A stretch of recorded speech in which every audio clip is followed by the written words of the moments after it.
What's up guys, Chicks here from Chicks Tech Reviews. So today I've got my hands on the brand new Oukitel K10 smartphone. Now this smartphone has an 18:9 aspect ratio, Android version 7, built-in NFC, and quite possibly the largest battery we have seen in a smartphone so far. And today we are going to find out how good this smartphone really is. So let's begin with a quick unboxing. So inside the box you will find a user manual, a screen protector, a USB-C cable, a USB-C OTG cable.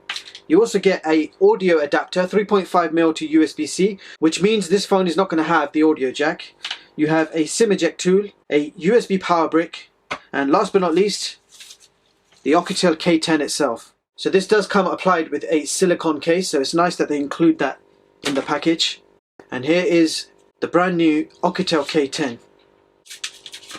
Wow, that looks really nice. This is the second smartphone we have seen on the channel that comes with a leather finish. Now this is supposed to be genuine calf leather. The previous phone which had a similar finish was the Maze Comet, which I reviewed previously.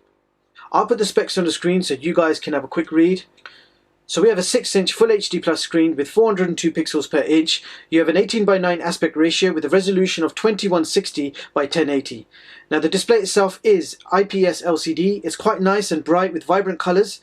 The contrast and sharpness are pretty good, and the viewing angles are also pretty decent. You have the Helio P23 octa-core with 6 gigs of RAM and 64 gigs of internal storage. You have dual cameras on the back, 21 megapixel and 8 megapixels, and you also have dual cameras on the front, 13 megapixels and 8 megapixels. So this smartphone supports dual SIM cards, it's factory unlocked, supports Bluetooth 4.2, you have NFC support, and an amazing 11,000 mAh battery supporting USB-C fast charging.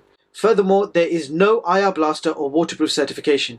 Now the frame of this smartphone is made completely from metal, and you have a genuine black leather finish on the back, which gives it quite a professional touch. However, on the front there is no Gorilla Glass protection. So the smartphone has a durable feel to it. It's considerably thick and heavy thanks to the 11,000 mAh battery. It almost feels and looks like a rugged smartphone, but with a professional finish with that leather touch. Now this smartphone is 13.5mm thick and weighs 283 grams. Now on the front you have your 13 and 8 megapixel selfie cameras with LED flash and a speaker. And for navigation you have your 3 on-screen touch buttons, menu, home and back.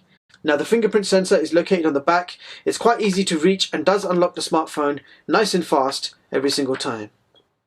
You also have Face ID lock, which is becoming quite a wanted feature of 2018, and this one does a pretty good job at unlocking your smartphone fast and accurately with facial recognition. So at the bottom of the device you have a speaker, a USB-C charging port and a microphone. And on the other side we have a volume rocker and a power button. The buttons themselves are made from plastic, they don't wobble about too much, and they do feel nice to the touch. On the top you have nothing, and on the other side you have a dual SIM card tray which can take 2 nano SIM cards or 1 nano SIM card and 1 micro SD card. Now this smartphone does not have a 3.5mm headphone jack, but the audio jack adapter is included. Now let's see how this device handles Full HD streaming and gaming. So you can stream a maximum of 1080p on YouTube.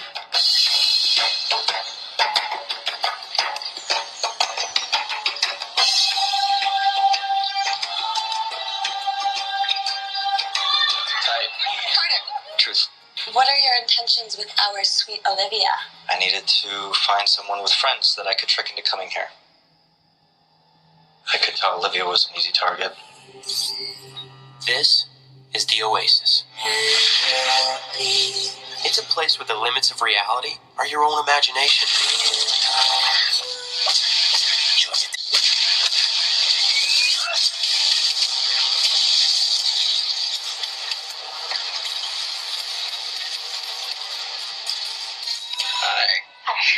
It's an amazing book. Thank you. But I just wish maybe you could write a little bit more about rituals. Just careful what you believe in. Yeah.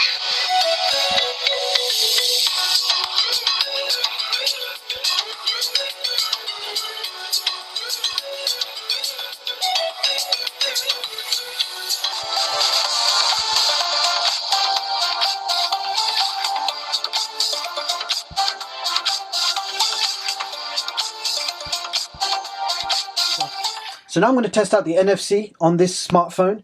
I got an NFC speaker right here. Let's place it on top and see what happens. Are you sure you want to pair? Yes.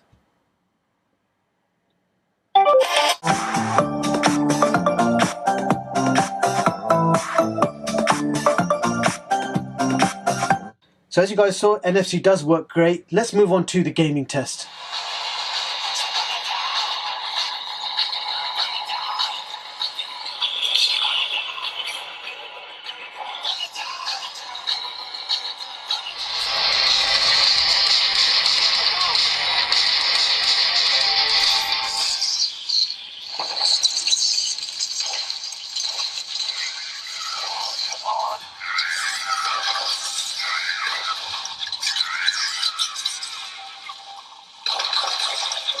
So coming to the cameras, on the back we have a dual camera setup with 21 and 8 megapixels. If we have a look at the settings, so the maximum video quality you can select is 1080p, and there is of course no electronic image stabilization. So here are some sample shots for you guys to check out.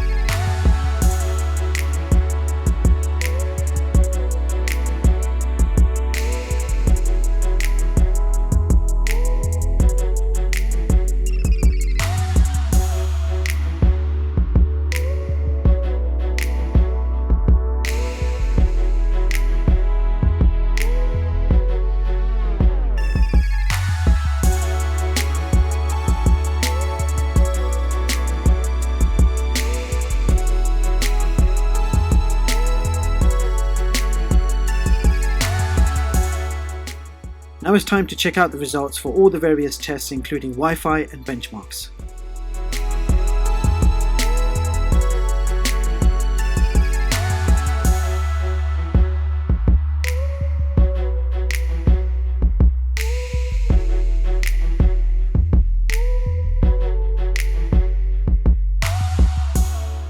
So here is my top performing smartphone chart for 2018, showing you all the latest smartphones and seeing how they compare with each other.